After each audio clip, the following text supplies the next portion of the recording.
panjang umur, murah rezeki ya. Jadi mungkin ini harus kita sering lakukan. Selawat dan salam kita tanyakan kepada junjungan kita Nabi Muhammad SAW, keluarganya dan para sahabat. Yang kami hormati dan kami banggakan Bapak Kapolres Tabes Palembang, Bapak Komisaris Besar Polisi Dr. Haryo Sukti Hartono SIK MA, kalian beserta seluruh jajaran. Tentu kita Sivitas Akademika Fakultas Hukum Universitas Negeri Palembang merasa bangga dan berterima kasih sekali kepada Bapak Kapolres Tabes Palembang beserta seluruh jajaran. Pertama, berkenan hadir di kampus kita. Yang kedua, ucapan yang sama tentu kita panjatkan juga terkait dengan kesediaan Bapak Kapolres Tabes dan seluruh jajaran untuk bekerja sama. Dalam hal ini kita tadi sudah menandatangani MOU terkait dengan adanya kuliah umum yang diberikan oleh Bapak Kapolres Tabes dan jajaran. Dan kebetulan hari ini kita langsung adakan kuliah umum. Namun ke depan insya Allah melalui surat misalnya kami mohon pihak Polres Tabes Palembang memberikan kuliah umum terkait kegiatan akademik apa nanti. Yang kedua, kerjasama terkait dengan adanya penguji eksternal dalam ujian komprehensif, ujian skripsi. Jadi dua kegiatan ini termasuk satu lagi magang mahasiswa terkait dengan mata kuliah PKL. Di ketiga hal ini terkait dengan pengayaan pengalaman mahasiswa dalam hal praktek hukum. Fakultas Hukum Universitas Muhammadiyah Palembang itu Fakultas Hukum yang tertua di Sumatera Selatan. 3 bakalnya tahun 63 sudah ada. Waktu itu masih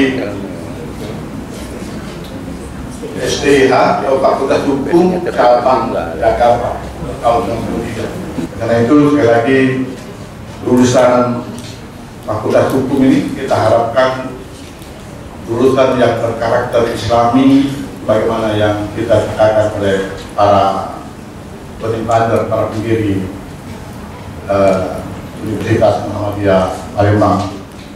Terima kasih pada Pak Kapolres yang sudah hadir dan menyediakan waktu. Saya kira waktu beliau sangat mahal sekali dan bisa hadir di tempat dengan kita. Assalamualaikum warahmatullahi wabarakatuh. Salam, Om Swastiastu, Namo Buddhaya, Salam Kebajikan.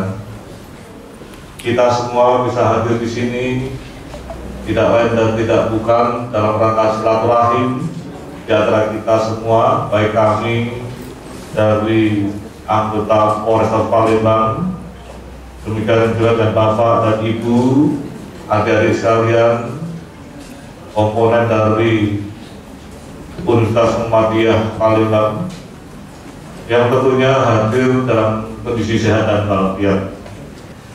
Di tengah hutan ada pohon talas, tumbuh subur dan memiliki danau yang luas. Janganlah kamu jadi mahasiswa yang malas, rajin belajar agar ilmu bertambah luas. Bapak dan Ibu yang saya hormati, kami dari Polres Tabes merasa terhormat bisa hadir di tengah-tengah Bapak dan sekalian, demikian juga para mahasiswa dan mahasiswi. Tentunya dengan satu momentum yang luar biasa bagi kami. Saya berdiri di sini bukan karena perintah Bapak Kapolri, bukan karena perintah Bapak Kapolda, namun satu kesadaran sebagai anggota Polri bahwasanya kehadiran kami tidak ada artinya tanpa ada masyarakat. Kami dari sini ingin mendekatkan diri dengan masyarakat, terutama Sivitas Akademisi yang menjadikan perintis penjuru dalam kehidupan bermanusia yang lebih bermartabat, karena sejatinya para akademisi adalah orang-orang yang terpelajar yang diharapkan bisa memberikan petunjuk sebagai kepanjangan tangan pemerintah, termasuk kami, dalam mengedukasi berkehidupan bermasyarakat yang lebih baik. Kami menyadari tugas kami cukup berat. Kami menyadari kami masih banyak kekurangan yang tentunya dengan bantuan Bapak dan sekalian, adik-adik sekalian, akan menyempurnakan tugas kami. Guru itu sebenarnya digugu dan ditiru, digugu lan ditiru. Digugu itu artinya diikuti dan diberikan semacam percontohan untuk selalu mengikuti.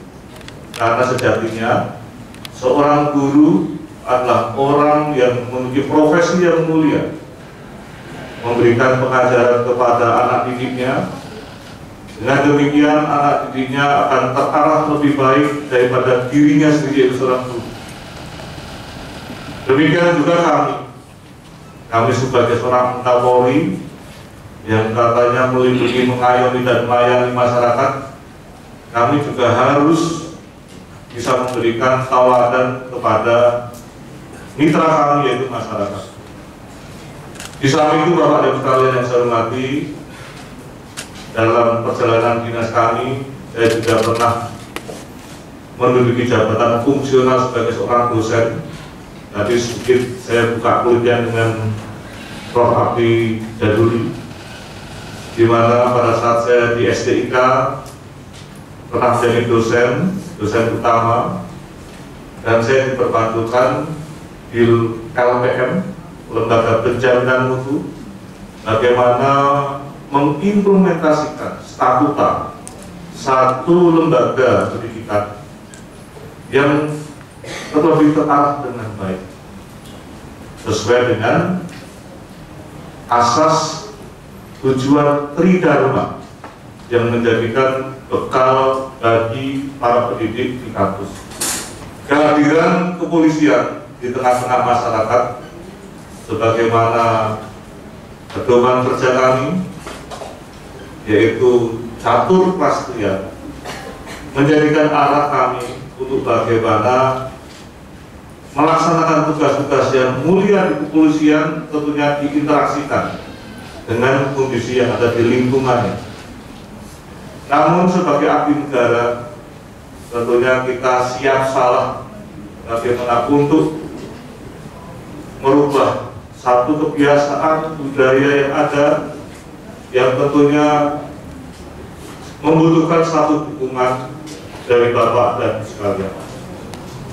Kami menyadari perintah, petunjuk, direktif Bapak Kapolda, Bapak Kapolri sejatinya adalah bahasa-bahasa yang harus diterjemahkan di tingkat bawah, diimplementasikan dengan sebaik-baiknya melalui satu kebiasaan kegiatan sehari-hari yang membutuhkan energi yang cukup besar.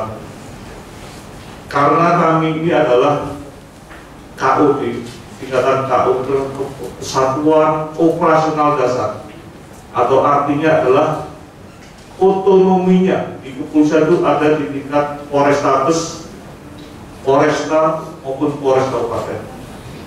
Kami yang berhadapan secara langsung di bidang pelayanan, melindungi dan mengamankan masyarakat. Dengan demikian, beban kami selalu berhadapan dengan hal-hal yang menjadi tugas pokok kami, yang pada akhirnya kami mau atau tidak mau harus bisa segera mereformasi. Reformasi khususnya kultural yang ada di lembaga kami. Sekali lagi kami mohon doanya dan supportnya, karena sejatinya sekali lagi dapat saya sampaikan, reformasi kultural adalah bentuk kegiatan perubahan mendasar yang paling berat, tidak cuma di kepolisian, di komponen masyarakat juga sama. Seringkali kita mendapatkan satu pemahaman, satu kebebasan, namun kebebasan yang bagaimana yang diharapkan oleh semua pihak. Negara kita adalah negara berdasarkan Pancasila, bukan negara yang berdasarkan liberal maupun sosialis. Negara Kesatuan Republik Indonesia adalah negara yang paling unik. Kalau rekan-rekan bisa melihat bentuk-bentuk pemerintahan di dunia itu hanya ada dua, ada umumnya liberalis, sosialis. Namun di tengah-tengah adalah negara yang berdasarkan Pancasila. Itu hanya di Indonesia, Bapak dan Ibu sekalian. Makanya kita selalu mengadopsi yang terbaik, yang sosialis, yang baiknya bagaimana cara kerjanya, yang liberalis, bagaimana cara melihat yang baik dari sisi kebebasan yang bermartabat. Dengan demikian kita menjadi negara yang berdasarkan Pancasila. Inilah yang menjadi tugas kami untuk mengedukasi semua pihak. Dengan demikian terciptalah harapan para pendiri negara kita. Dengan demikian juga harapan masyarakat sesuai dengan peradaban bangsa Indonesia. Dan hari ini tahun 2025 penduduk kita mencapai di angka 198 juta sekian, mendekati 200 juta. Slide kedua. Tentunya ini menjadikan satu pengetahuan kita, ilmu kita, bahwasanya sering kita dengungkan bersama-sama yang namanya bonus demografi Indonesia. Demikian juga tantangan generasi muda. Para hadirin sekalian, tentunya kita satu paham tentang jumlah populasi penduduk di dunia yang saat ini sering mungkin kita dengarkan bersama-sama. Salah satu negara terbesar jumlah penduduknya adalah Cina. Demikian juga perekonomiannya yang notabene pada tahun 1980 sekian, Cina itu masih belajar dengan Indonesia. Ini untuk pengalaman adik-adik sekalian, karena mungkin saya yakin adik-adik pada tahun itu belum mengikuti secara seksama, belum memahami secara bersama, karena tahun-tahun itu adalah tahun-tahun kami, katanya Golden Age, karena tahun kami yang lahir di tahun 1970-an itu mengalami tiga fase perubahan yang ada di negara kita. Pertama, kami mengalami fase yang namanya Orde Baru, kemudian Orde Reformasi, dan Orde Pasca Reformasi, yang notabene lompatan kemajuan teknologinya sangat luar biasa. Inilah generasi kami yang katanya disebut generasi Golden Age, karena kami mengalami tiga fase yang notabene perubahan itu sangat-sangat drastis sekali. Saat ini tentunya ada di sekalian, usia generasi penerus mahasiswa dan mahasiswa Muhammadiyah adalah generasi milenial yang menjadikan harapan kita. Di atas generasi milenial ada generasi Z yang masih kita belum tahu bagaimana nanti cara mengadaptasikan dengan harapan-harapan generasi sebelumnya. Bapak dan sekalian yang saya hormati, kembali kepada bonus demografi. Tentunya bonus demografi yang notabene usia produktif kita di usia 15 hingga 65 tahun, inilah yang namanya bonus demografi. Karena sejatinya di usia produktif itulah menjadi satu kekuatan utama negara atau bangsa untuk meningkatkan kemajuan di negaranya dengan juga peradabannya. Tentunya dengan adanya kondisi saat ini akan memunculkan satu figur harapan yang utama yaitu munculnya pemimpin muda yang cerdas, berintegritas, bisa menjadi teladan, yang tentunya saat ini di hadapan kita semua adalah para mahasiswa dan mahasiswi yang menjadikan harapan bangsa. Ini selalu terkorelasi dengan situasi yang ada, seiring dengan pemerintah selalu mendengung-dengungkan bonus demografi bangsa Indonesia. Lanjut. Namun, rekan-rekan sekalian, tentunya dengan adanya bonus demografi tersebut, segala sesuatunya bisa mendatangkan hal-hal yang bersifat membangun maupun sebaliknya, ataupun sesuatu yang bersifat baik dan yang tidak baik. Kenapa demikian, Bapak dan Ibu sekalian? Tentunya dengan adanya bonus demografi ini merupakan satu penilaian kita. Usia produktif, usia 65 sampai usia 15. Diharapkan seiring dengan usia tersebut ada kemampuan-kemampuan yang dimilikinya. Namun pada realitanya berbeda. Usia produktif yang kita miliki saat ini, yaitu usia antara 15 hingga 65, tentunya tidak dibarengi dengan kemampuan yang ada. Rekan-rekan sekalian yang saya hormati, tentunya hal-hal yang negatif bisa mendatangkan segala sesuatu yang menjadikan kekuatan kita untuk merubahnya. Namun demikian, sesuatu yang menguntungkan, tentunya tanpa kita sadari, proses itu akan berjalan dengan baik. Apa itu keuntungannya? Dengan adanya bonus demografi yang cukup banyak di negara kita, usia 15 hingga 64 tahun, tentunya akan mendatangkan tenaga kerja yang melimpah, bisa memacu pertumbuhan ekonomi. Demikian juga dengan adanya tenaga kerja yang melimpah, bisa menjadi produktif kegiatan yang ada dan pada akhirnya bisa menyerap lapangan pekerjaan.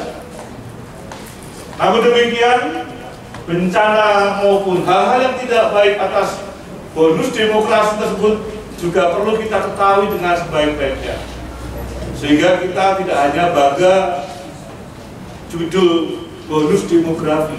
Apa keuntungan dan ketidakuntungannya? Hal-hal yang tidak menguntungkan diantaranya adalah jumlah pekerjaan tidak memadai. Para rekan-rekan sekalian yang saya hormati, kita hingga saat ini masih teremblemkan sebagai negara yang berkembang, bukan negara maju, bukan negara yang miskin. Negara berkembang selalu menjadi primadona bagi negara-negara penguasa untuk mengendalikan kehidupan yang ada di dunia ini. Ini hukum alam, Bapak dan Ibu sekalian. Pada umumnya manusia juga sama. Ketika melihat ada orang yang pinter, yang sedang dan bodoh, untuk mencapai cita-citanya, orang yang pinter itu akan selalu mengendalikan orang yang sedang itu. Tidak akan mengendalikan salah seorang yang bodoh, karena mau dikembalikan susah. Namun selalu memainkan orang-orang yang sedang ini, yang ilmunya setengah mateng, mudah dihasut, mudah dipengaruhi. Dengan demikian tujuan orang yang pintarnya akan tercapai, termasuk bangsa kita. Bangsa kita masih teremblemkan sebagai negara yang berkembang dengan sumber daya manusia yang melimpah, sumber daya alam yang banyak. Namun demikian pada realitanya, faktanya, semua itu belum dapat kita berdayakan seapik mungkin. Yang pada akhirnya yang seharusnya melahirkan satu pekerjaan atau mata pencaharian, namun demikian karena kita tidak terdukung dengan sumber daya manusia yang mumpuni, menjadikan kita sebagai seorang robot atau enggak orang yang hanya bisa disuruh-suruh, karena kita masih tergantung dengan orang-orang yang pintar tersebut. Negara adidaya yang tentu saat ini sering kita dengar, Amerika, Rusia, kemudian Eropa, Cina, Asia tersebut adalah beberapa negara yang teremblemkan sebagai negara maju. Negara miskin banyak, kita negara yang berkembang. Negara adidaya selalu membayangi kehidupan politik, ekonomi, budaya negara kita. Rekan-rekan jangan bangga apabila di negara kita banyak turis, boleh bangga di Indonesia masuk. Tapi ingat, kita harus cerdas. Mereka memiliki satu misi, agen intelijen yang cukup kuat untuk menilai, untuk mempengaruhi, atau untuk membaca, memetakan kondisi negara kita. Bule banyak, namun kita juga tidak boleh anti bule, karena kita mengambil positifnya itu devisa negara. Namun yang harus kita antisipasi adalah misinya, karena dengan misi-misi intelijen tersebut yang bersifat penyusup akan bisa memetakan kekuatan politik, ekonomi, sosial, budaya, dan keamanan negara kita, yang pada akhirnya kekuatan sebagai negara adidaya masih selalu dipegang untuk bisa mengendalikan negara-negara berkembang. Rekan-rekan sekalian yang saya hormati, tentunya kembali pada bonus demografi, saat ini yang kita harapkan adalah kompetensi yang kita miliki akan menjadikan sesuatu yang menguntungkan apabila usia produktif 15 hingga 64 tahun tersebut diikuti dengan suatu kemampuan yang cukup tinggi yang diharapkan oleh pemerintah maupun swasta yang membutuhkan lapangan pekerjaan yang ada. Mungkin saat ini rekan-rekan sering mendengar, kok banyak orang Cina masuk di negara kita? Karena mereka adalah satu aset negaranya, memiliki semacam semangat yang tinggi untuk bekerja. Itu kok buruh aja kok sampai dari Cina. Kita tidak tahu bagaimana MOU-nya. Yang pasti orang-orang tersebut memiliki semangat yang luar biasa, yang pada akhirnya yang namanya pertambangan pun kita tidak mampu untuk mengelolanya. Masyarakat kita tidak mampu dihadapkan dengan pertambangan yang ekstrim. Yang ekstrim itu yang membahayakan jiwa. Yang saya amati pertambangan batu bara hingga saat ini termasuk di Palembang, di Sumsel masih bersifat konvensional, hanya garuk-garuk. Biko dimainkan. Tidak berani seperti di luar negeri, kayak di Freeport itu, bagaimana membuat satu teknologi, keberanian yang masuk ke goa dengan ancaman jiwa yang dengan pertaruhannya. Mereka bekerja dengan semangat, tanpa mengenal letih. Kenapa? Karena sudah mensyukuri, saya bisa di Indonesia dengan makan yang enak, dengan hidup yang bebas, saya bisa merokok bebas kehidupan saya daripada di negaranya. Inilah yang perlu kita perhatikan bersama-sama, semangatnya, survive-nya yang tinggi, yang pada akhirnya membedakan di bonus demografi yang dimiliki oleh negara adidaya dan kita. Kita masih jadikan satu persoalan, banyak penduduk yang produktif namun kompetensinya tidak dibarengi dengan semangat yang tinggi. Dikit kerja untuk rokok, main handphone, nggak zamannya. Bagi mereka nggak zamannya. Hari kerja jam 1 hari 8 sampai jam 3 atau jam 4, ya mereka sibuk dengan pekerjaannya. Ya, saya tidak bisa mungkiri termasuk di lembaga saya itu juga salah. Ya mungkin juga termasuk di lembaga yang lain. Kita harus bisa mengakui itu untuk memotivasi kita. Dengan demikian kita bisa mencontoh, kita bisa introspeksi. Apakah kita memang masih kurang untuk berbuat yang lebih baik? Itu realita, bukan mitos. Itu realita. Bapak dan sekalian yang saya hormati, tentunya dampak daripada kompetensi yang kurang tersebut akan melahirkan suatu pengangguran dan kemiskinan. Saat ini Bapak Kapolri mendengung-dengungkan dan memerintahkan hilangkan premanisme berbagai macam kedok, apakah itu LSM, ormas, perorangan, kelompok yang tidak terorganisir. Karena sejatinya itulah melemahkan bangsa kita. Dengan dalih ke satu kebebasan, seolah-olah ya, menjadikan bagian utama yang memainkan peran. Saat ini banyak Bapak dan sekalian, di Palembang juga banyak ada kelompok perorangan, kelompok yang tidak terorganisir, kelompok yang terorganisir juga ada. Tentunya ini pemetaan kami. Saya sudah menjadi polisi kurang lebih 29 tahun. Background saya adalah penegakan hukum. Saya bisa membaca karakteristik yang ada. Dengan harapan tersebutlah kami ingin membangun satu kebersamaan. Bagaimana merumuskan yang terbaik guna tercapainya Palembang yang beradab, ya, sebagaimana harapan pemerintah Kota Palembang, Palembang Emas, yang menjadikan gambar kita semua. Bapak dan sekalian yang saya hormati, pengangguran saat ini merebak di negara kita. Lapangan pekerjaan kurang. Kenapa demikian? Tadi saya katakan siklus negara kita adalah negara yang berkembang. Ketergantungan negara kita masih tinggi dengan negara lain, negara maju. Yang pada akhirnya kita harus mengencangkan ikat pinggang.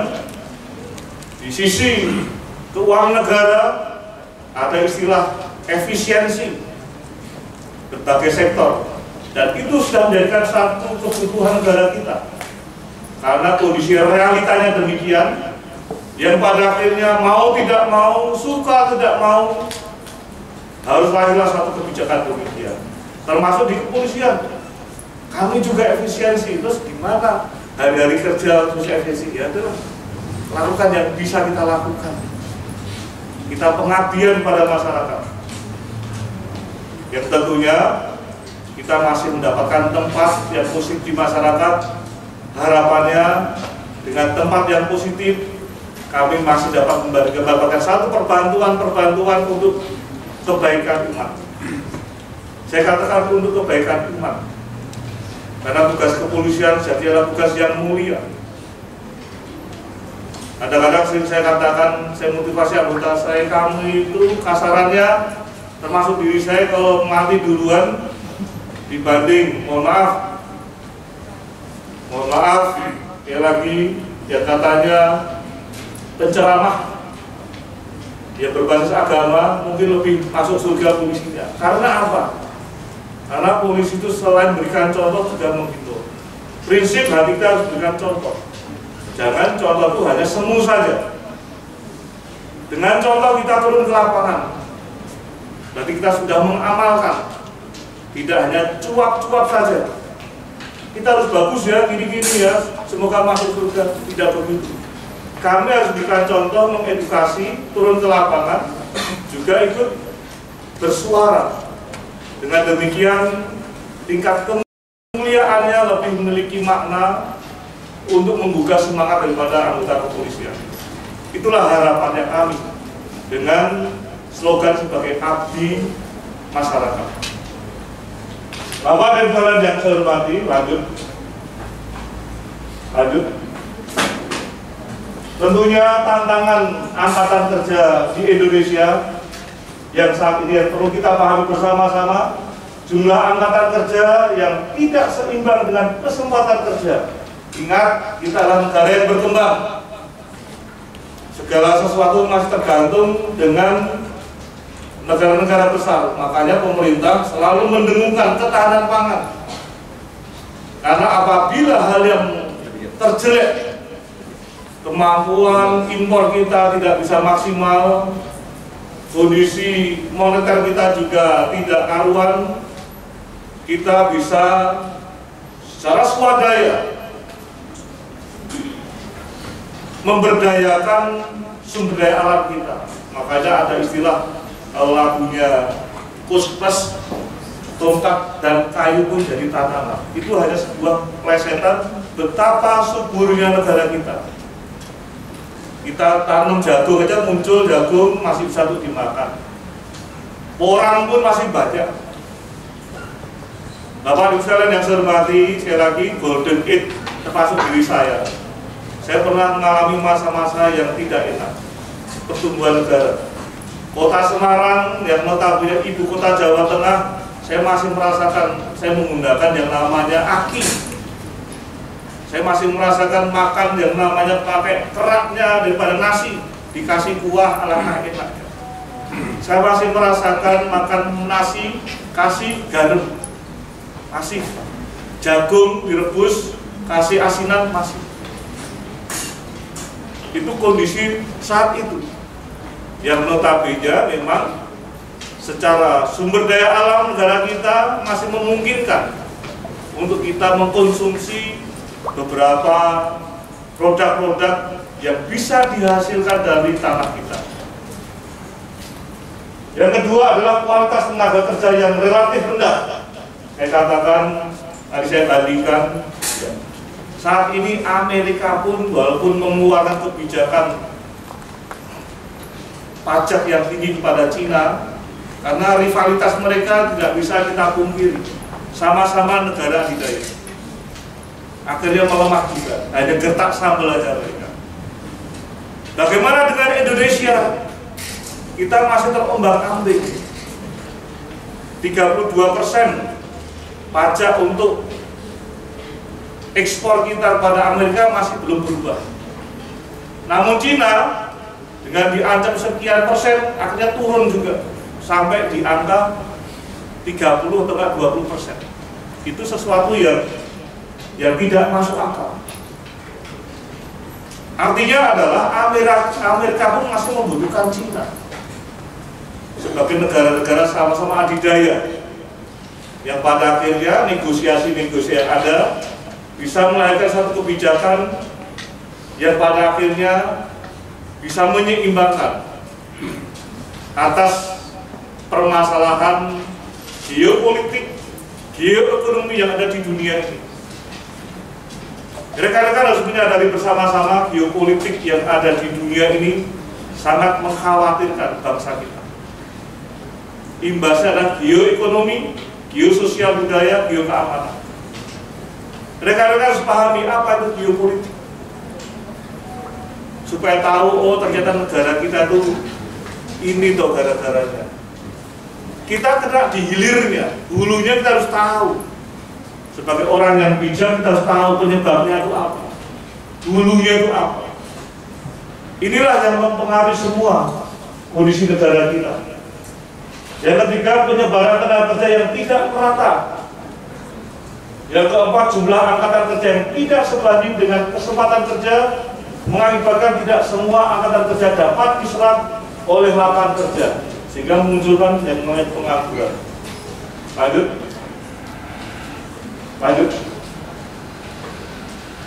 Lagi belakang.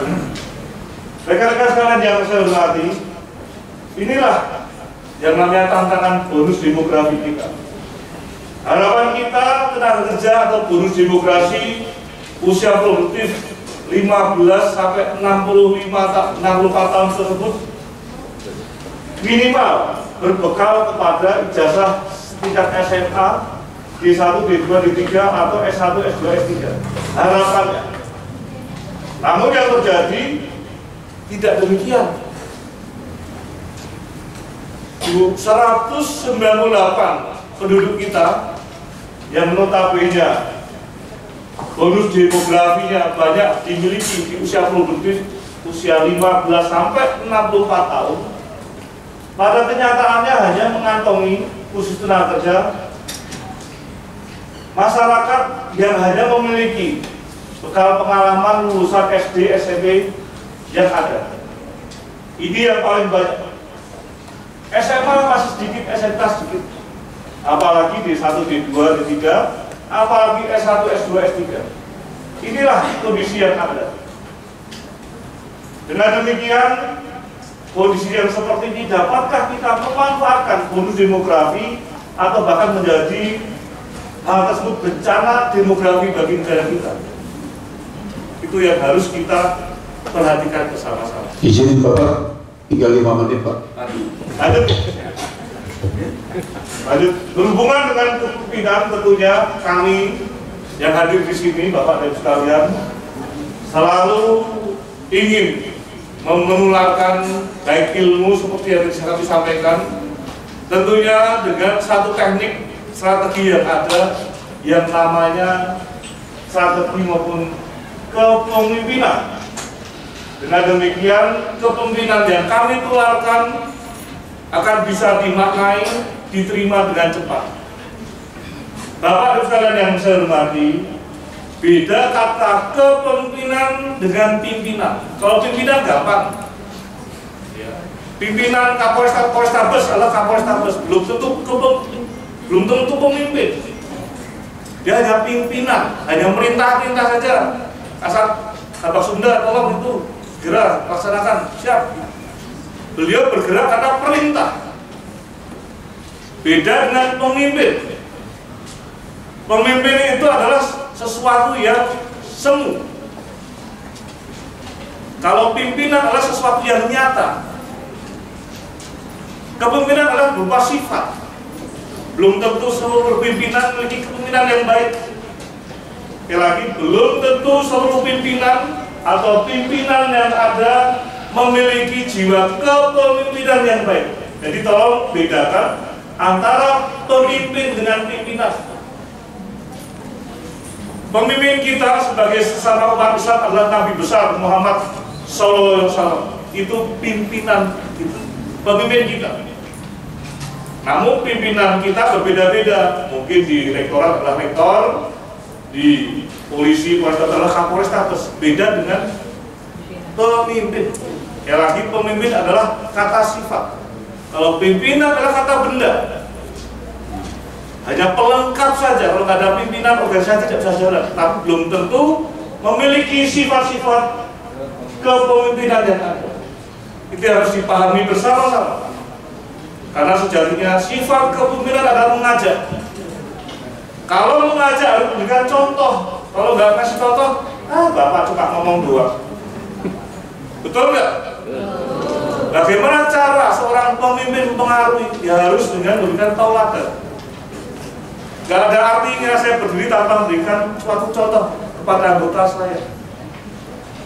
Hal yang sama, kata-kata sama saya sampaikan kepada anggota saya pada saat apel pagi. Tolong, kita harus mensyukuri. Selalu saya ingatkan pada anggota saya, sejarah saya dari polisi. Saya sudah bersyukur bisa bekerja. Rasa syukur itu harus kita tetapkan dalam diri kita. Saya sudah bersyukur tidak merepotkan orang tua saya. Itu yang harus dijadikan bekal saya. Saat ini sebagai kepala rumah tangga, saya bersyukur anak saya sudah bisa sekolah. Saya mengklaim, insya Allah yang kita dapatkan itu mendapatkan satu berkah. Karena segala sesuatu yang kita dapatkan tentunya dengan satu niat, mensria yang baik, yang mulia. Bapak dan kalian yang saya hormati, inti kepemimpinan adalah ketauladanan.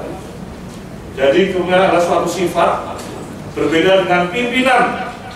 Saya berharap generasi penerus mahasiswa-mahasiswi bisa menjadi pemimpin. Pemimpin yang dapat dibanggakan. Pemimpin belum tentu pimpinan. Namun kalau pimpinan memegang peranan sebagai pemimpin, memiliki satu kesempatan untuk menjadi pemimpin.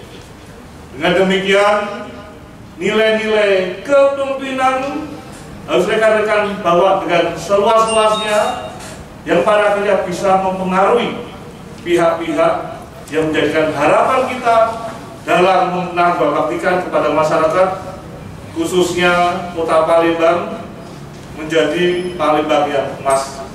Terima kasih Bapak dan sekalian yang saya hormati. Itu adalah inti daripada kepemimpinan. Sekali lagi, insya Allah doa kita semua, selama kita memiliki satu niat, nawa itu berprinsip kun fayakun, yang terjadi terjadilah. Selama niat kita memang dapat dipertanggungjawabkan, semua akan bisa tercapai sebagai harapan kita semua. Kurang lebihnya saya maaf. Saya akhiri belakang hidayah. Wassalamualaikum warahmatullahi wabarakatuh. Waalaikumsalam. Terima kasih ya Tuhan. Tadi ada Kapolres kita. Itu bisa merupakan intelijen dari negara adidaya untuk mengetahui celah-celah kelemahan negara kita dan mencari kesempatan untuk mengetahui berbagai macam hal yang berkaitan dengan informasi negara kita. Pertanyaan saya adalah apa solusi yang dapat diberikan dan pencegahan apa yang dapat pemerintah lakukan dalam mengantisipasi hal tersebut, karena sangat merugikan negara kita. Sekian, terima kasih Bapak. Atas pertanyaan yang telah diberikan, melihat banyaknya tantangan yang Namanya siapa? perkenalkan, nama saya Nanda Bintang Aprilia dari semester 6. Melihat banyaknya tantangan yang dihadapi generasi sekarang untuk menjadi seorang pemimpin, terutama di era sekarang, praktik kolusi dan nepotisme itu sudah menjadi rahasia umum bagi masyarakat. Bagaimana pihak kepolisian menyikapi tantangan tersebut? Juga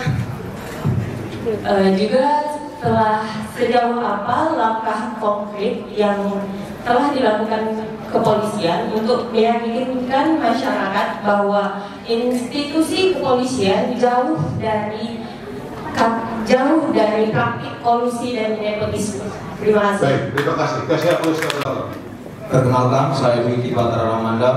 Mohon izin Pak Kapolres Sabes, saya ingin menanyakan mengenai kebebasan berpendapat. Kebebasan berpendapat ini kan sudah banyak diatur pada hukum tertinggi kita, yaitu Undang-Undang Dasar 1945 di pasal 28 dari A sampai C itu menjelaskan kebebasan berserikat, berkumpul, dan berpendapat. Nah, yang ingin jadi pertanyaan, bagaimana kami sebagai mahasiswa untuk menyampaikan aspirasi ataupun pendapat yang masih dapat ditolerir dalam koridor hukum, mengingat Polri sebagai garda terdepan untuk melindungi, melayani, dan mengayomi sesuai dengan tagline Polri, yaitu prediktif, responsif, transparan, dan berkeadilan. Terima kasih. Terima kasih. Silakan yang perempuan. Sebelumnya nama saya Siti Bella Kiki. Saat ini adalah salah satu nawacita Bapak Presiden Prabowo adalah ketahanan pangan dan ketahanan energi. Tetapi 5 bulan terakhir ini sepertinya perekonomian sangat melemah dan daya beli juga sangat menurun. Banyaknya PHK, tindakan kriminal, dan laporan pekerjaan sesaat. Pertanyaannya, bagaimana cara mahasiswa untuk menanggapi hal agar tetap semangat dan tidak putus asa dalam menetap masa depan? Terima kasih Bapak. Baik, terima kasih. Kita beri Memiliki satu misi yang tanpa kita ketahui. Ingat rekan-rekan sekalian, ilmu dasar sebuah politik adalah kekuatan intelijen. Karena kekuatan intelijen inilah bisa memperdaya tujuan-tujuan politik semua pihak. Itu ilmu yang paling mendasar. Karena kekuatan intelijen sebagai sarana untuk memberikan masukan, sarana untuk memberikan satu pertimbangan, dengan demikian memberikan satu rekomendasi negosiasi yang bisa menguntungkan pihak-pihak yang membutuhkan atas keberadaannya.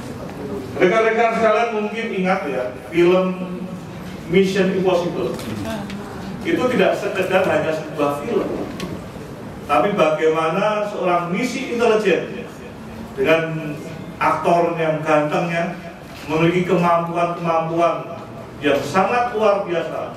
James Bond sama, itu juga sama, misi intelijen. Itulah yang menyemangati kita, karena sejatinya kekuatan intelijen sebuah negara akan bisa mempengaruhi lawan-lawannya, kawan-kawannya, Dengan demikian akan tergalang sesuai dengan harapan aktor intelektual. Berkaitan tentang banyaknya bulik, turis, tenaga kerja asing, tentunya kita sepakat keindahan alam kita, sumber daya alam kita yang melimpah saat ini belum siap kita bekerja sendiri, belum bisa kita menikmati sendiri yang mendatangkan satu devisa atau pendapatan negara. Tentunya lahirnya beberapa peraturan perundang-undangan, salah satunya revisi undang-undang keimigrasian, menjadikan salah satu tujuan bagaimana melakukan pengawasan dan pemantauan. Dalam undang-undang keimigrasian yang ada sebelumnya, kalau tidak salah saya menangkap, pernah mengalami dua perubahan revisi. Yang pertama, di mana keberadaan kami sebagai anggota kepolisian yang semula ada, kemudian tidak ada pasal yang mengatur pengawasan orang asing oleh anggota polisi. Dulu, rekan-rekan sekalian yang saya hormati, Undang-Undang Imigrasi mengatur setiap orang asing yang masuk di satu tempat 1 kali 24 jam wajib melaporkan kepada aparat penegak hukum. Itu tujuannya supaya APH bisa mengawasi apa kegiatannya, apa visinya. Jangan sampai visa yang tertulis sebagai pelajar, sementara pelajar, kemudian tiba-tiba malam dugem mencatat, oh ini Palembang itu kekuatannya gini. Semua akan tercatat, akan terdokumentasi dalam database yang ada. Jangan sampai besok turis kemudian foto-foto, oh ini toh kekuatannya Palembang itu, polisinya di sini, kantor pemerintahnya di sini, difoto seolah kita tidak tahu misinya apa. Visinya dia adalah sebagai turis, pengen menikmati, namun misinya terselubung, yang pada akhirnya kita wajib melihat, wajib peka dengan kegiatan apa yang dilakukan sesuai dengan kunjungannya yang tertera dalam visanya tersebut. Di negara asing begitu ketat. Kita datang ke Singapura aja, ya kalau sebagai wisatawan nggak boleh foto-foto pada tempat yang memang sangat rahasia, nggak boleh melakukan kegiatan-kegiatan yang memang dilarang di negara tersebut. Kalau negara kita luas, mereka seperti di Batam, karena saya sudah di sana 7 tahun, betapa hebatnya orang-orang Singapura datang ke Batam. Sangat ironi, di saat kita banyak wisatawan ke Singapura, namun mereka datang ke kita sambil bungkusi Indomie, beli yang murah-murah, baju, makanan, happy-happy. Namun ketika kita di sana, kita selalu diperkat dengan peraturan-peraturan yang ada.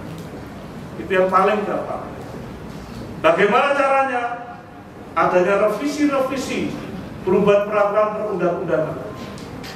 Tadi saya katakan, reformasi yang paling mudah itulah struktural dan instrumental.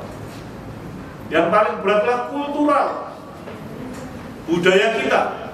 Kita tidak bisa sedikit disanjung. Indonesia hebat. Boleh kita sangat tersanjung, namun kita harus terpeka. Ada misi apa ini?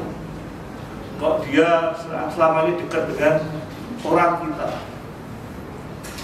Ingat rekan-rekan sekalian, kalau tidak salah saya mendengar, banyak agen intelijen yang disusukan sebagai wisatawan. Kita harus peka, namun kita tidak boleh anti, karena tanpa wisatawan kita akan tidak memiliki pendapatan negara. Tanpa wisatawan negara kita tidak akan bisa dijual. Oleh karena itu kita harus bisa menempatkan dengan sebaik-baiknya posisi kita, peran kita. Dengan demikian kepekaan harus selalu terjaga. Dalam perubahan undang-undang keimigrasian yang awalnya polisi boleh melakukan upaya pengawasan, pada perubahan yang kedua tidak boleh. Dan terakhir kemarin diperbolehkan kembali karena sangat keteterannya lembaga pengawas orang asing kita, yaitu keimigrasian, mengawasi kegiatan-kegiatan orang asing yang ada di negara kita. Itulah salah satu upaya-upayanya melalui perubahan instrumental peraturan perundang-undangan. Strukturalnya bagaimana? Saat ini Bapak Presiden Prabowo Gibran melakukan semacam perubahan mendasar terhadap susunan kementerian yang lebih spesifik. Adanya Kementerian Imigrasi dan Lapas yang dulu masih melebar. Ini secara spesifik, inilah perubahan struktural supaya pengawasannya lebih sesama dan melekat. Bapak dan sekalian yang saya hormati, saya tidak a priori tidak. Namun itulah bagian-bagian yang perlu rekan-rekan ketahui misi intelijen. Dengan berkedok bule, wisatawan, mungkin juga arkeolog, mungkin budayawan juga bisa. Karena siapa negara yang paling kuat intelijennya, itulah negara yang paling bisa bersinar. Karena segala sesuatu yang terjadi saat dalam permainan intelijen. Oleh karena itu, saya berharap rekan-rekan bisa menerima dengan baik misi intelijen yang harus rekan-rekan bekali. Namun ingat, misi tersebut ada dua sifat, yang baik dan buruk. Memang dalam membuat sebuah tataran menuju kebaikan kadang-kadang harus diburuki dulu. Sebagai contoh, mungkin rekan-rekan pernah mendengar COVID-19. Banyak sekali rumor, ini apakah wabah atau sebuah hembusan intelijen. Ada juga yang mengatakan peradaban manusia sudah cukup penuh bumi ini. Salah satu untuk mematikan dan menyebarkan virus, itu rumor. Benar atau tidak? Tapi COVID-19 adalah tantangan hidup kita. Siapa yang beruntung hidup, siapa yang tidak beruntung yang mati. Gak mengenal yang tua dan muda, gak mengenal kaya atau miskin, gak mengenal itu laki-laki atau perempuan, gak mengenal. Siapa yang beruntung hidup, yang tidak beruntung yang mati. Itulah COVID-19 yang menjadikan satu rumor kita, apakah ini wabah atau sengaja dihembuskan. Karena ada juga negara yang memiliki pemahaman bumi ini sangat tua, penduduknya cukup banyak.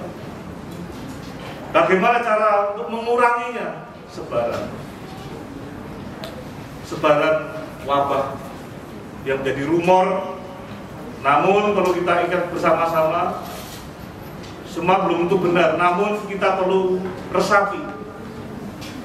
Kenapa dikatakan belum tentu benar? Karena kita juga belum meneliti. Karena segala sesuatu fakta itu akan menjadikan benar apabila kita sendiri yang turun tangan.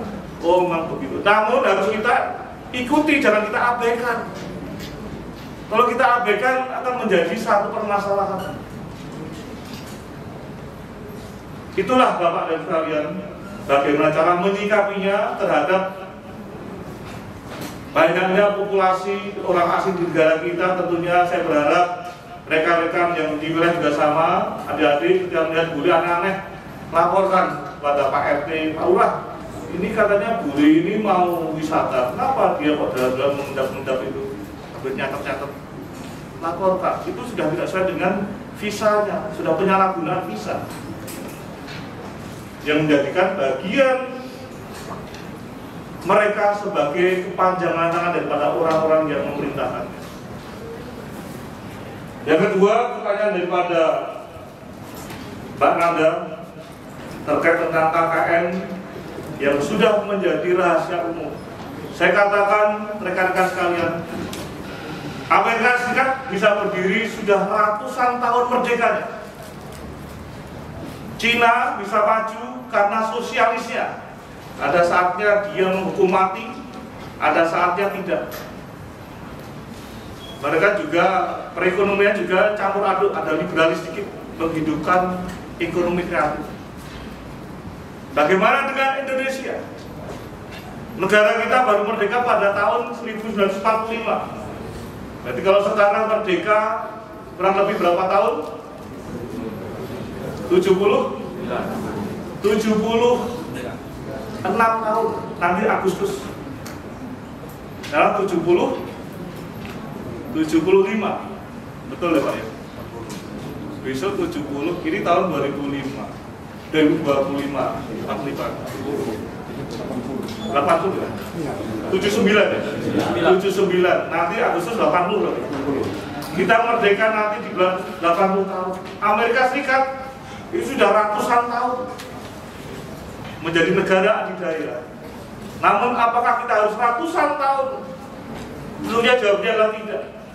Kita harus bisa belajar dari orang lain sebagai orang yang bijak. Jangan belajar dari pengalaman diri sendiri. Sebagai orang yang bijak, kita harus belajar dari orang lain supaya tidak terjadi pada diri kita. Namun pengalaman yang paling berharga adalah pengalaman diri sendiri, karena itu akan selalu terkenang sepanjang masa.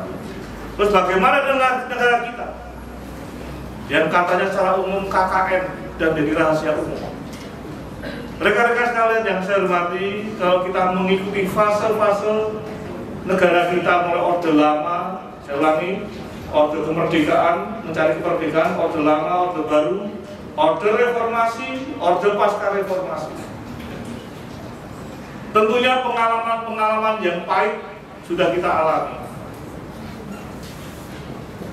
Kebebasan berpendapat yang diletupkan tahun 98 sehingga melahirkan salah satunya pemisahan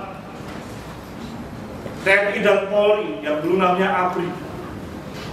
Karena sejatinya polisi adalah kekuatan sipil bersenjata, bukan kekuatan militer. Dulu yang protes negara asing, saya itu begini kok, yang masih kok tenang. Akhirnya salah satu agenda reformasi adalah pemisahan TNI dan Polri dari ABRI. Karena dengan tertib sosial, tatanan sosial kita akan semakin terarah dengan baik. Terus bagaimana, apakah polisi sudah siap? Jawabannya harus siap dengan segala perjuangannya, dengan segala kekurangannya, mohon maaf. Termasuk tadi saya katakan instrumental, struktural, dan kultural. Di antara tiga komponen sejak paling kultural. Karena ini bawaan zaman Belanda penjajahan. Selalu kita dikatakan, oh karena kita dulu mewarisi zaman penjajahan, makanya kita KKN. Oh karena kita banyak orang Cina, sukanya bopeng. Itu banyak sesuatu pepatah, namun untuk pembelajaran kita. Artinya adalah kita harus akui proses menjadi sebuah negara yang besar tentunya tidak membalik tangan dengan mudah. Butuh perjuangan. Makanya fase-fase itu harus kita ketahui dulu, supaya kita tahu dulu reformasi yang terjadi adalah maraknya kebebasan, namun juga kehancuran. Orang diperkosa, dirajara. Apakah kita mau begitu? Kebebasan itu. Saya katakan sekali lagi, bentuk negara yang unik adalah negara Indonesia. Negara berdasarkan Pancasila. Mohon maaf, Bapak dan Ibu sekalian, dulu saya SD itu paling hafal mati butir-butir Pancasila. Itu pelajaran setiap hari. Dulu hanya 36 butir Pancasila, sekarang sudah mengembang di amandemen menjadi 45 butir Pancasila. Dulu itu saya hafal mati. Coba sekarang kita tanyakan kepada generasi terus, hafal nggak butir-butir Pancasila? Itulah yang mengilhami kita bekerja setiap hari. Mohon maaf ya, saya cerita fakta. Demi Allah, kalau saya berbohong, saya berdosa pada Allah Subhanahu wa Ta'ala. Saya hafal mati namanya butir Pancasila. Bagaimana kita berinteraksi harus sesuatu yang beradab. Kita diberikan satu kemerdekaan berpendapat. Namun bagaimana kemerdekaan itu bisa kita tempatkan dengan sebaik-baiknya, sehingga orang juga sedang mendengarnya. Di negara maju seperti Amerika, kita selalu mendengar orang unjuk rasa sambil baris, teriak-teriak, poster, ya. Jalan-jalan sampai itu. Ada kadang-kadang klimaks ketika tidak terpenuhi terjadi bentrokan. Namun bisa dihitung jari berapa kali bentrokannya. Yang paling banyak mereka santun. Betul atau salah? Itulah yang kita harapkan. Itulah yang kita kehendaki, kebebasannya. Bagaimana kita menempatkan. Kembali pada KKN. Saat ini di tubuh kami pun juga dengan giat-giatnya harus merubah wajah. Wajah yang memang bisa kita perbaiki dengan cepat. Filosofi orang Jawa, mohon maaf saya membawa filosofi Jawa, namun ini baik untuk semuanya. Karena sejatinya manusia penuh dengan kekurangan. Manusia bukan makhluk yang sempurna, termasuk polisi juga manusia. Saya selalu mengedepankan prinsip ngono yo ngono tapi aja ngono. Ngono yo ngono tapi aja ngono. Ini sesuatu yang subjektif dan sulit disikapi karena parameter orang berbeda-beda. Namun saya mengatakan yang umum-umum aja lah, jangan yang khusus. Kalau kamu naturalitas ya kamu melihat objek di depan kamu, jangan kamu lihat komandannya. Saya tidak bilang hormat. Kamu melihat objek supaya orang yang membahayakan kamu itu nabrak kamu kelihatan, kamu bisa menghindar. Itu hal yang kecil yang saya coba ubah. Hari ini saya mencoba menjelaskan bagaimana perubahan di Polrestabes yang sedang saya usahakan. Melalui bentuk-bentuk pelayanan yang ada. Itu penjagaan, kemudian ada ruang SPK, khusus pelayanan pengaduan yang dulu di belakang, yang dulu tidak tergambar dengan baik, malam gelap, namun di depan semua bisa melihat, orang bisa terlayani dengan baik, petugas yang nggak ada pun bisa diawasi dengan baik. Masuk ke belakang pun juga saya maksimalkan. Fungsi penegakan hukum di kepolisian adalah fungsi yang paling banyak menyumbangkan rasa ketidakpuasan di kami. Inilah yang menjadikan misi utama saya bagaimana merubah mindset penegakan hukum kita yang berkeadilan. Sebagaimana isi dalam disertasi saya. Saya tidak main-main waktu ditanya apakah itu bisa dilaksanakan. Siap, izin, bisa. Namun saat ini yang bisa saya terapkan di tingkat Polrestabes karena itu kewenangan saya. Saya doakan, mohon didoakan kalau saya jadi Kabar Reskrim akan saya coba rubah. Itu unek-unek saya. Unek-unek saya karena saya merasa selama ini bekerja tidak begitu. Dengan demikian itulah perubahan-perubahan yang ingin saya sampaikan untuk menghapus KKN, penegakan hukum yang berkeadilan dengan prinsip ngono ya ngono tapi aja ngono. Paham ya? Paham nggak? Ngono ya ngono tapi aja ngono. Kalau melanggar ya jangan kok motor protolan bertiga kita tuh kayak nggak beradab negara kita. Lawan arus bertiga tanpa ada rasa bersalah. Sering saya di sini depan, saya kadang-kadang sedih. Ini mau diapain? Siapa lagi yang menegur kalau nggak polisi? Karena apa? Takutnya mereka merasa nyaman. Kalau sudah nyaman nggak ada polisi yang negur, dikira itu yang dibenarkan. Kalau ditegur di demo kita, oh polisi itu gimana coba? Sering nggak bojongan bertiga lawan arus? Tolong kita harus jujur dengan diri kita. Ketika kita jujur pada diri kita, itulah modal utama kita ingin berkembang. Namun kalau kita tidak bisa jujur pada diri kita, kebohongan akan selalu melekat pada diri kita. Camkan itu. Jadi untuk merubah KKN, perlahan demi perlahan, di lingkup terkecil yang saya pimpin, saya akan coba rubah. Semoga ini disupport oleh staf kami, walaupun di bawah Mas Pak Komandan itu gini. Tapi nggak apalah, saya tidak akan menyakiti anggota saya, tidak akan menyusahkan anggota saya akan mencoba merubah cara kerja yang baik. Dengan demikian, kenyamanan, ketenangan itulah yang harus kita dapatkan. Sekali lagi, prinsip mono, ya mono, tapi aja mono. Karena manusia penuh dengan kekurangan. Kalau rekan-rekan mau demo silakan bakar biarin saja. Tapi jangan mengganggu, jangan mengganggu. Kamu kalau jangan mengganggu kasihan. Kasihan, kamu harus bisa melihat eksesnya. Nanti kalau saya kenceng dikira represif, mana sih? Terus siapa yang akan meyakinkan Anda? Kita bersandiwara yang cantik. Katanya Ahmad Albar itu, dunia ini panggung sandiwara. Namun sandiwara yang cantik, yang beradab.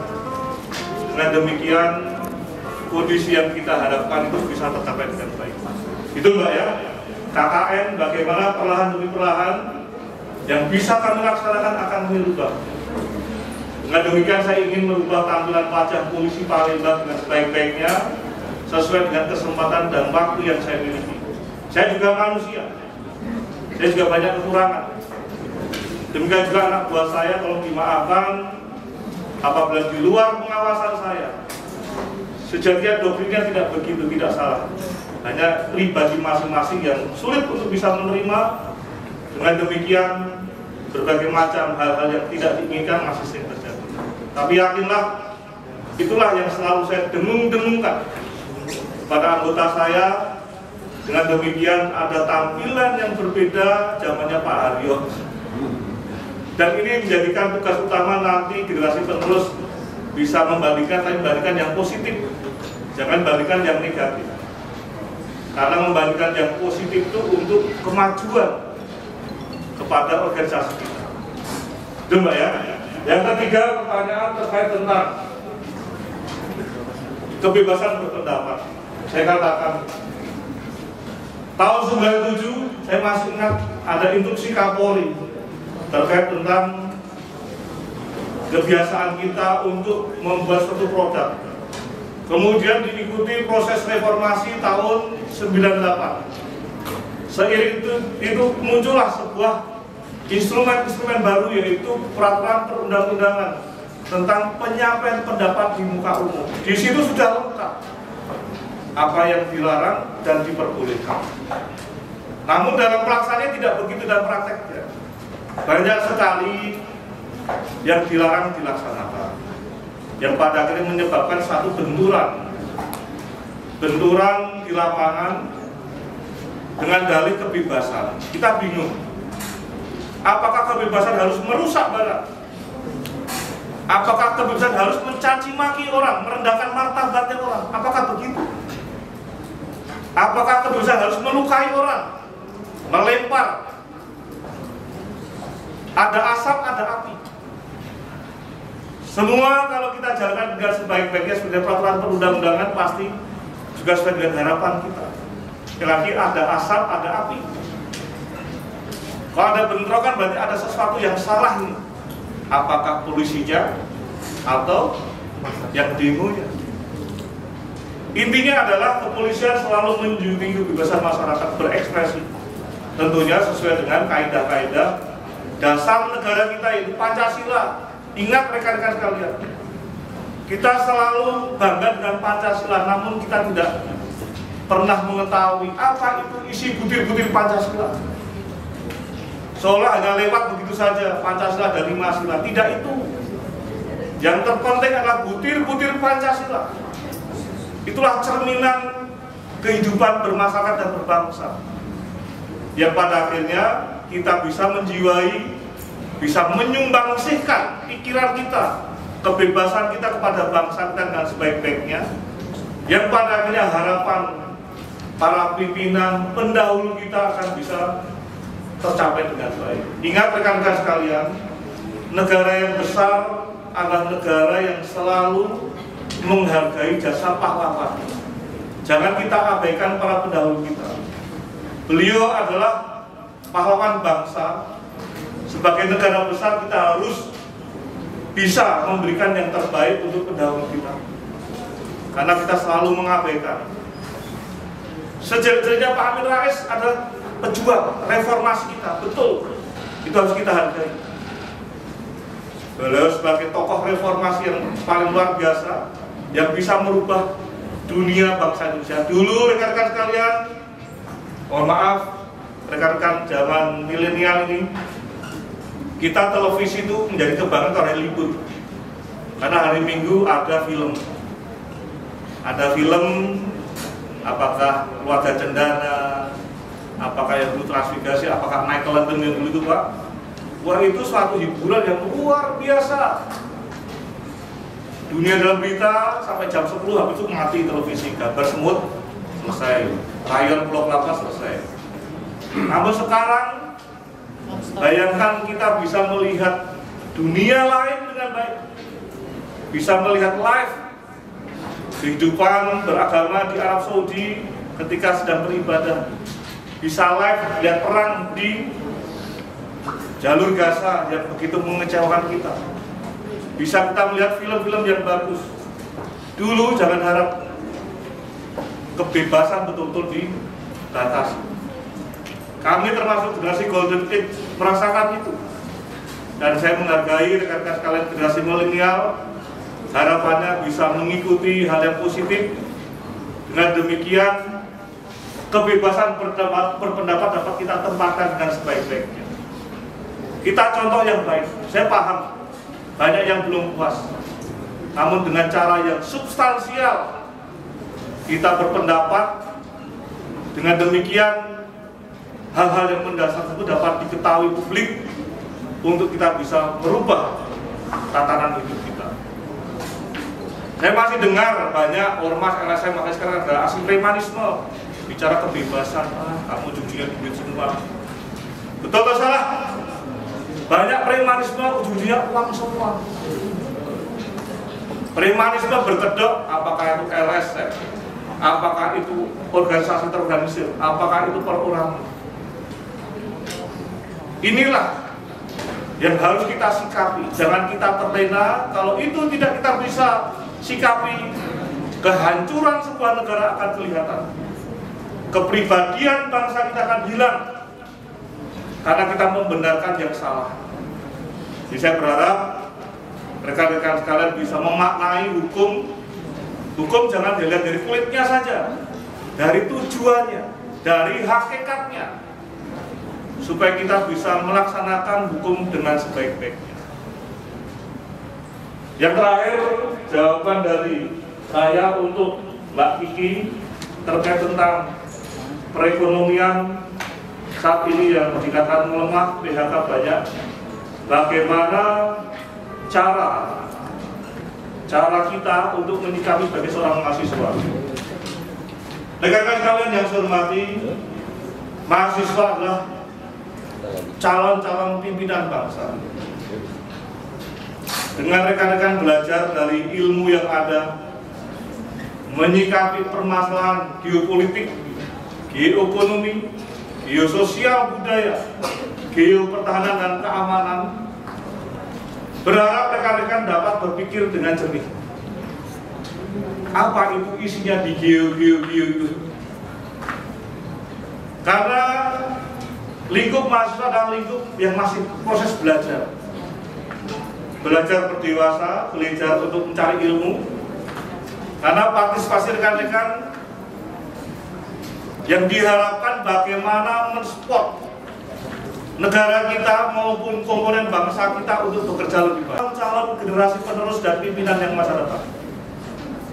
Kami berharap peran Anda sebagai mahasiswa saat belajar, lakukanlah belajar dengan sebaik-baiknya, berdiskusi yang sehat, yang beradab. Jangan sampai nanti ada istilah lagi seorang murid berani marah-marahin dosennya, itu astagfirullahaladzim, itu sudah sangat keterlaluan. Kebebasan boleh, tapi kamu harus bisa merumuskan kata-kata yang santun.